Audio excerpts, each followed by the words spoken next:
Welcome to our new hire caregiver training module of A and V Home Care Services.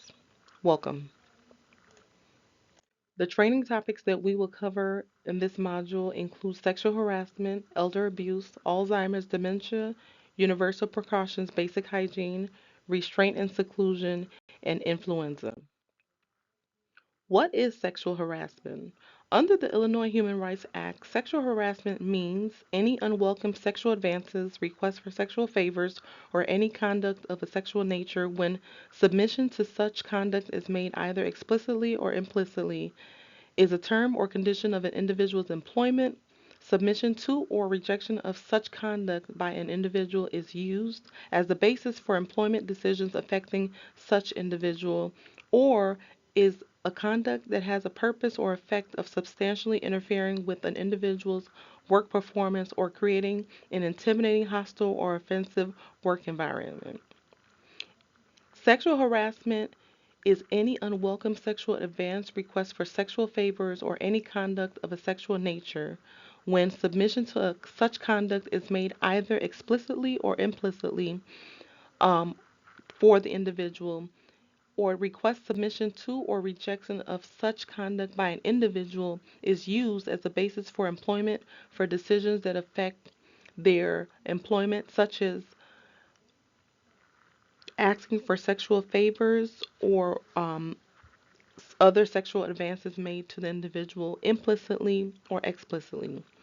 Such conduct has the purpose or effect of substantially of interfering with an individual's work performance or creating an intimidating or hostile work environment. Quid pro quo sexual harassment. You do for me and I do something for you. This means that a manager or a supervisor or anybody that works directly with the individual may tell the individual that in order to receive a promotion or raise or other benefit, they are requiring them to do something sexual in nature for them. And this holds negative repercussions for the individual because they feel pressured to do something sexual in nature to receive that benefit. And what is hostile work environment? A hostile work environment occurs when there's unwelcome sexual advances or requests for sexual favors or any conduct or sexual nature that has the purpose or effect of substantially interfering with an individual's work performance or creating an intimidating, hostile, or offensive working environment. A person can be the victim of sexual harassment regardless of the victim's gender identity. A person can be the victim of other sexually related types of advances, regardless of the perpetrator's sexual orientation. The Illinois Human Rights Act prohibits employees and non employees from engaging in sexual harassment. Employees include coworkers, supervisors, or managers, and non employees include persons who are not employees but are directly performing services for an employer, such as a contractor or a consultant. Employers are responsible for sexual harassment perpetrated by their employees and or non-employees against workers. Employers are also responsible for sexual harassment that is done against by the customer or patron.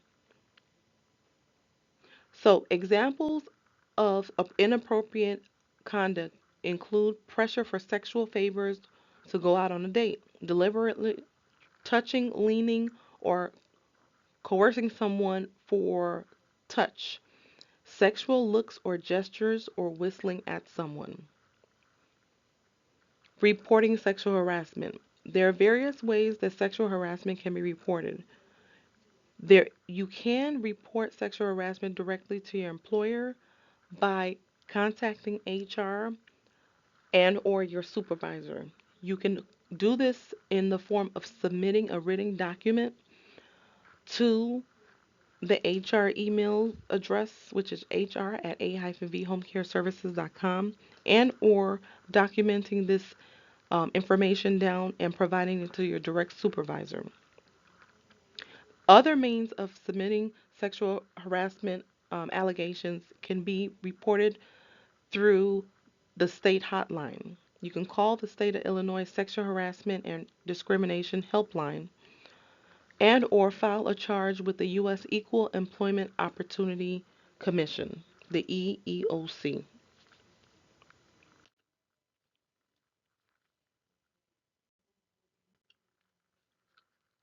The next training topic is on elder abuse. Elder abuse is the abuse, neglect, or exploitation of a person aged 60 or older. Elder abuse laws are specifically aimed at protecting dependent adults from abuse by their caregivers. Dependent adult abuse is the abuse, neglect, or exploitation of a person 18 years and older who is unable to protect their own interests or obtain services necessary to meet essential human needs as a result of a physical or mental condition. Elder and dependent adult abuse includes the following five categories: financial exploitation, physical abuse, sexual abuse, sexual exploitation, or denial of critical care.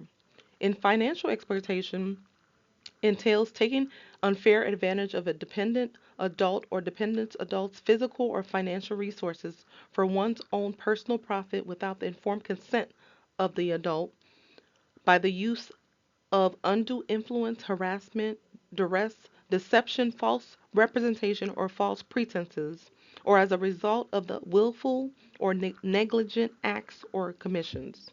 Physical abuse can result as a result of the willful or negligent acts of omission, can take the form of physical injury, unreasonable confinement or punishment, or assault. Sexual abuse entails first, second, or third degree sexual abuse, indecent exposure, assault with intent to commit sexual abuse and incest, sexual exploitation, invasion of privacy, such as nudity or incest.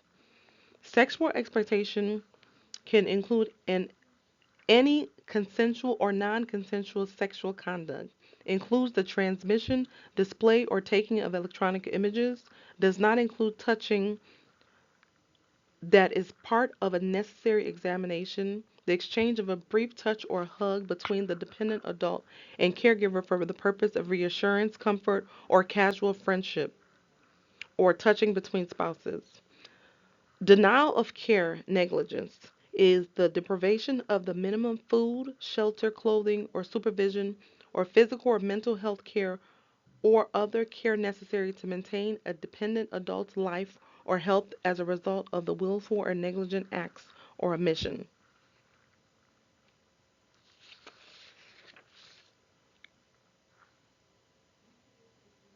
The following indicators warrant suspicion and reporting to investigators. By reporting these incidences to investigators, you are making an accusation. Elder or dependent adult or their guardian.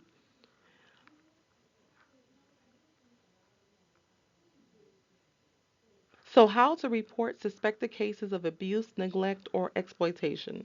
All healthcare providers and employees or operators of healthcare facilities are required by law to report suspected cases of abuse, neglect, or exploitation of an adult when observed in courses in while employment.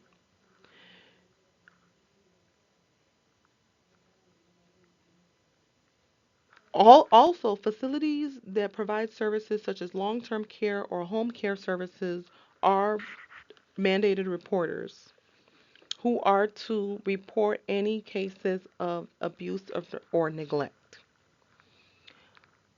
To report elder abuse in Illinois, there is a call center 24-hour adult protective services hotline 866 800 1409 for individuals to report suspected abuse, neglect, or exploitation, or call 1 800 252 4343. The next training topic is on Alzheimer's dementia. What is Alzheimer's disease? In 1906, German physician Dr. Alois Alzheimer first described a peculiar disease, one of profound memory loss and microscopic brain changes, which is a disease we now know as Alzheimer's. Understanding Alzheimer's and dementia. Alzheimer's is the most common cause of dementia, a general term for memory loss and other cognitive abilities serious enough to interfere with daily life. Alzheimer's disease accounts for 60 to 80% of dementia cases. Alzheimer's is not a normal part of aging. The greatest known risk factor is increasing age, and the majority of people with Alzheimer's are 65 years and older. Alzheimer's disease is considered to be younger onset Alzheimer's if it affects a person under 65. Alzheimer's worsens over time. It is a progressive disease where dementia symptoms gradually worsen over a number of years. In its early stages, memory loss is mild, but with late stage Alzheimer's, individuals lose the ability to often carry on a conversation and respond to their environment. On average, a person with Alzheimer's lives 4 to 8 years after diagnosis, but can live as long as 20 years depending on other factors. Alzheimer's as a continuum. It is a disease that progresses in stages, with the severity of symptoms increasing over time. It is asymptomatic or can be mild cognitive impairment due to Alzheimer's disease, and there are other forms such as mild dementia, moderate dementia, or severe dementia. Currently, Alzheimer's has no cure, but two treatments that are available demonstrate that removing certain things are able to slow the progression. Other treatments can temporarily slow the worsening of dementia symptoms and improve quality of life for those who with living with Alzheimer's and their caregivers. Today, there is a worldwide effort underway to find better ways to treat the disease, its delay in onset, and to prevent it from developing.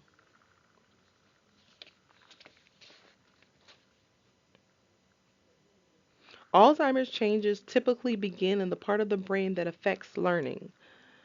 As Alzheimer's advances through the brain, it leads to increasingly severe symptoms, including disorientation, mood and behavior changes, deepening confusion about events, time and place, unfounded suspicions about family, friends, and professional caregivers, more serious memory loss and behavior changes, and difficulty speaking, swallowing, or even walking.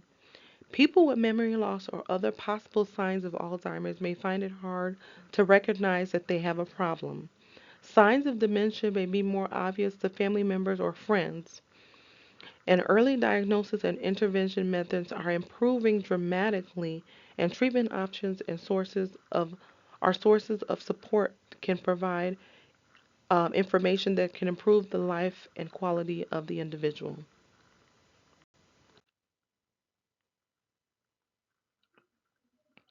The next training is centered on universal precautions, basic hygiene.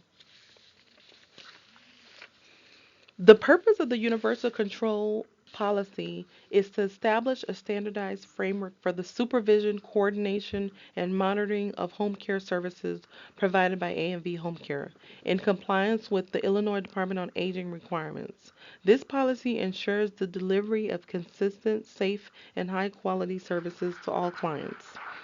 So, what is universal control? It is a centralized system of oversight and quality assurance for all services provided by the agency, ensuring uniform procedures, documentation, and supervision.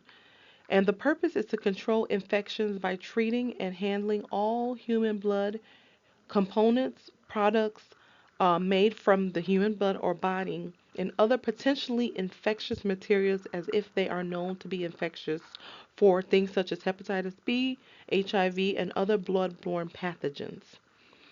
The procedures. So, employees shall consider an individual's bodily fluids such as urine, feces, vomit, mucus, or blood to be potentially infectious material, and they are to ensure that they are informed and protected from potentially infectious materials.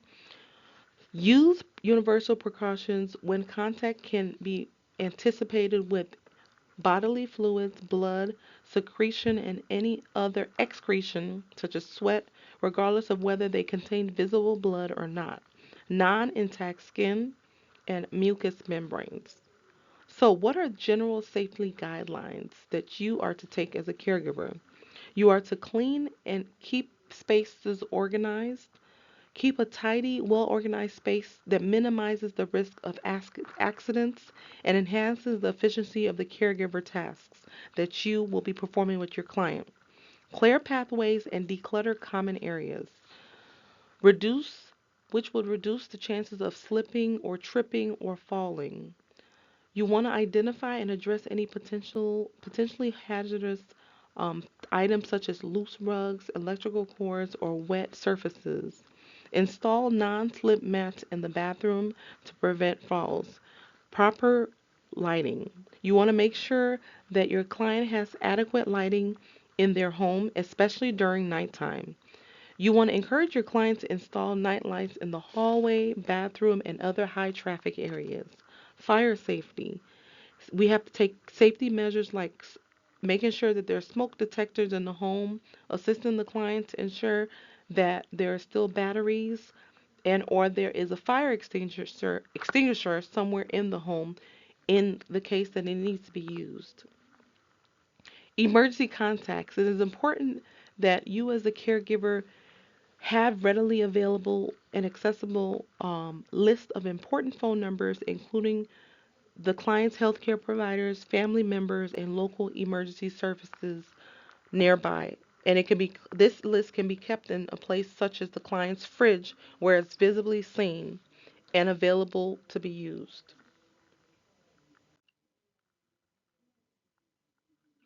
The next training session is centered on restraint and seclusion. All clients have the right to be free from physical or mental abuse and or corporal punishment. In addition to be free for restraint or seclusion of any form, they are not to be imposed as a means of coercion, discipline, or retaliation by the staff. The client has the right to a safe environment. The use of seclusion and or restraint against a participant is prohibited unless supported by documentation in the client's person-centered plan of care and if the employee has received training and or restraint seclusion practices. Understanding and preventing escalation. Identifying potential triggers for agitated client behavior is crucial. We are to provide positive support strategies to influence behavior and prevent escalation. So, what is de escalation? There are de escalation techniques, which is key strategies that include calming and reassuring communication, speaking softly and slowly with the client, using an open and relaxed posture, and making gentle eye contact that can help calm a distressed client. We want to actively listen, give the client full attention, nodding to acknowledge concerns, paraphrasing their words, and avoiding interruptions can make them feel heard and validated. Validating emotions, we want to acknowledge that the client's feelings and using phrases such as, I see why this is or could be frustrating, can be helpful even without agreeing with the cases or what the cause of distress may be. Setting clear and respectful boundaries. It is essential to set limits when a client becomes aggressive, but doing so respectfully. Offering choices. Giving clients small choices can help them regain a sense of control and reduce frustration. Nonverbal de escalation strategies include maintaining personal space, keeping hands visible, and using an open body posture are all important nonverbal cues to convey a sense of safety and trustworthiness. Responding to challenging behaviors. Respond safely and appropriately to agitated or aggressive behaviors, including maintaining a safe distance and knowing when to seek assistance. Documentation and reporting. Proper documentation of incidents, interventions used, and their effectiveness is vital. Ensure to notify the office within 1 hour of an incident and ensure to notate and send incident report to your direct staff supervisor. The next training topic is centered on influenza flu training. Flu is a contagious respiratory illness caused by influenza virus. Flu can cause mild to severe symptoms and illness. Most experts believe that flu viruses spread mainly by tiny droplets made when people with flu cough, sneeze, or talk. The first and most important step is preventing flu is to get the vaccine each year. Flu is a contagious respiratory illness caused by influenza virus that infect the nose, throat, and sometimes the lungs. It can cause mild to severe illnesses and at times can lead to death. The best way to prevent flu is by getting it each year.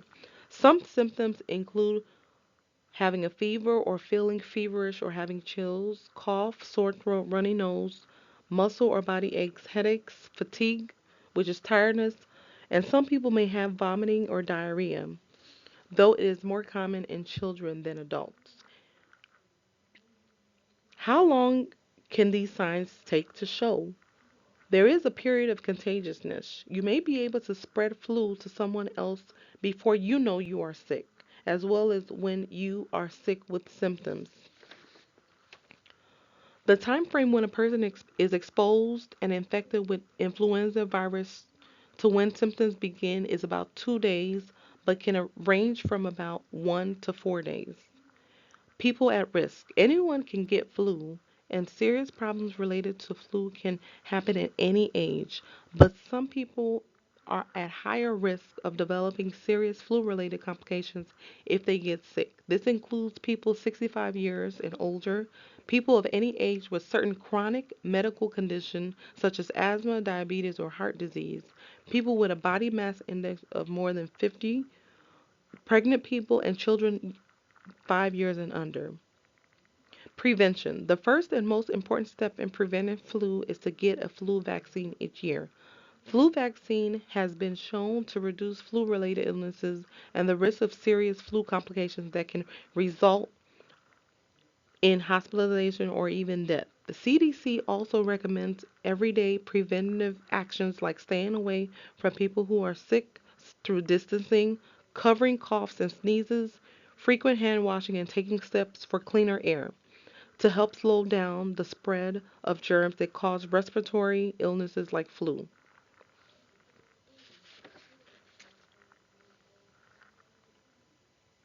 So, as a caregiver, you will be asked to select whether you will provide the office with a flu vaccine within 60 days of your hire date, or you can check off the box to decline a vaccine. This will be asked of you every year.